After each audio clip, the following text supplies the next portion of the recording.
বিসমিল্লাহির রহমানির রহিম। আমি আজ সমাধান করব নবম ও দশম শ্রেণীর জেনারেল ম্যাথ বইয়ের অনুশীলনী 3.1-এর 9 নম্বর অঙ্কের। 9 নম্বর অঙ্কটি হলো a plus B plus C equal to 9 এবং A B plus B C plus C A সমান 31 হলে A square plus B square plus C square এর মান নির্ণয় করো। আমরা এখন সমাধান করব। তাহলে সমাধান লিখে এখানে উদ্দীপক থেকে যে ইনফরমেশনগুলো দেওয়া আছে সেটা আমরা লিখে নেব। তাহলে দেওয়া আছে এই যে A plus B plus C equal to 9 এবং A B plus B C plus C A equal to 31। এখন এখানে একটা সূত্র লিখতে হবে। এই সূত্রের ভিতরে এই তিনটে জিনিস আছে, A plus B plus C, A B plus B C plus C A square plus B square plus C square সবগুলো আছে। এখানে এই সূত্র লেখার পরে আমরা জানি A plus B plus C whole square equal to A square plus B square plus C square plus 2 into A B plus B C plus C A. এখন এই সূত্রের ভিতরে এই একটা পার্ট, এখান থেকে এইটুক একটা পার্ট, এখান থেকে এইটুক আর একটা পার্ট। এখন আমার প্রশ্ন হলো, যার মান আছে উদ্দীপকে দেওয়া তার স্থানে ঠিকই আমরা মান বসাই দেব, আর যার মান দেওয়া নেই তার মান বের হয়ে আসবে। এখন উদ্দীপকে কিন্তু A plus B plus C equal to 9 আছে, তাহলে আমরা এখানে দেখো A plus B plus C এর স্থানে 9 দিছি, তার উপরে স্কোয়ার আছে, স্কোয়ারটা বসাই দিলাম ইকুয়াল টু এই যে এখানে কিন্তু A square plus B square plus C স্কোয়ারের মান উদ্দীপকে দেওয়া নেই, তাই আমরা এখানে A square plus B square plus C square বসাই দিছি। এই যে প্লাস চিহ্নটা বসাই দিলাম, এখানে এই যে 2 বসাই দিলাম। A B plus B C plus C এর মান এখানে 31, আমরা এখানে 31 বসাই দিলাম। এখন 9 এর উপর স্কোয়ার, 9 এর উপরে স্কোয়ার মানে 9 আছে দুইটা ব্র্যাকেটের ভিতরে এবং গুণ আকারে আছে। তাহলে আমরা যদি 9 এর উপর স্কোয়ারে যদি গুণ করি তাহলে এখানে হবে 9 গুণ 9, 9 নং 81। এখানে আমরা 81 বসাই দিলাম। এই যে তাহলে এখানে আমরা পেয়ে গেলাম 81। তাহলে 9 এর উপর স্কোয়ার মানে আমরা এখানে পেয়ে গেলাম কি 81 equal to A square plus B square plus C square, এই যে বসাই দিলাম।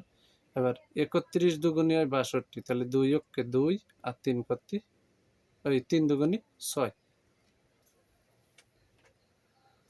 2 অক্ষে এখানে 2 আর এই 2 দিয়ে 3 এর গুণ করলে 3 দুগুণী 6। তাহলে আমরা এখানে পেয়ে গেলাম 81 equal to A square plus B square plus C square plus 62।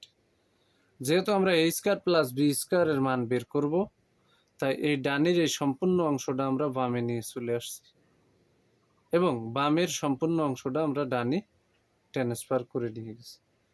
তাহলে ডানের সব বামে আনলাম, বামের সব ডানে দিলাম, কোনো চিহ্ন পরিবর্তন হবে না। এখন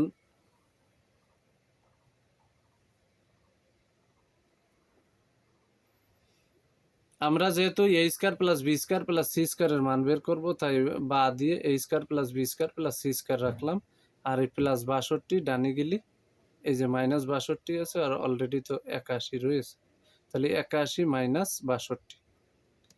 আমরা যদি 81 থেকে 62 ফেলাই দিই তাহলে আমরা পাবো 19। কিভাবে 19? 2 আছে আর কত হলে 11 হবে, তাহলে 9 হলে হাতে হচ্ছে 1। এবার হাতের 1 যদি 6-এর সাথে যোগ করা হয়, 6 আর 1 7, তাহলে 8-এর থেকে যদি 7 ফেলাই থাকে হচ্ছে 1। তাহলে অতএব A square plus B square plus C square এর মান আমরা পেয়ে গেলাম 19। আমার এই অঙ্কের সমাধান যদি তোমরা বুঝতে পারো তাহলে অবশ্যই আমার ইউটিউব চ্যানেল টিচিং হোম 90-কে সাবস্ক্রাইব করবে, লাইক করবে, কমেন্ট করবে।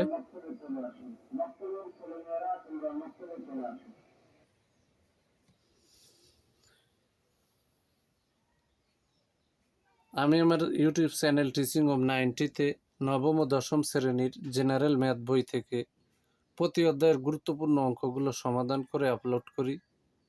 কেউ যদি আমার এই টিচিং অব 90 ইউটিউব চ্যানেলকে সাবস্ক্রাইব করে, লাইক করে, কমেন্ট করে আমার চ্যানেলের সাথে যুক্ত থাকে, তাহলে সে যদি নবম ও দশম শ্রেণীর স্টুডেন্ট হয়, তাহলে সে কিন্তু ধারাবাহিকভাবে এই জেনারেল ম্যাথের উপর পরীক্ষার জন্য সে প্রস্তুতি নিতে পারবে। আমি আমার এই চ্যানেলে মূল বইয়ের গুরুত্বপূর্ণ অঙ্ক সমাধানের পর বিগত সালে এসএসসি পরীক্ষায় আসা সৃজনশীল অঙ্ক, এমসিকিউ এবং গুরুত্বপূর্ণ যে জ্যামিতিগুলো বিগত সালে এসএসসি আসছে সেগুলো সমাধান করে আপলোড করব। এক কথায় আমার ইচ্ছা আমার ইউটিউব চ্যানেল টিচিং অব 90-তে নবম ও দশম শ্রেণীর স্টুডেন্টদের জন্য এই বিষয়ে প্রস্তুতির একটা পরিপূর্ণ মাধ্যম হিসাবে আমি তৈরি করার চেষ্টা করব ইনশাআল্লাহ। আসসালামু আলাইকুম ওয়া রাহমাতুল্লাহি ওয়া বারাকাতুহু।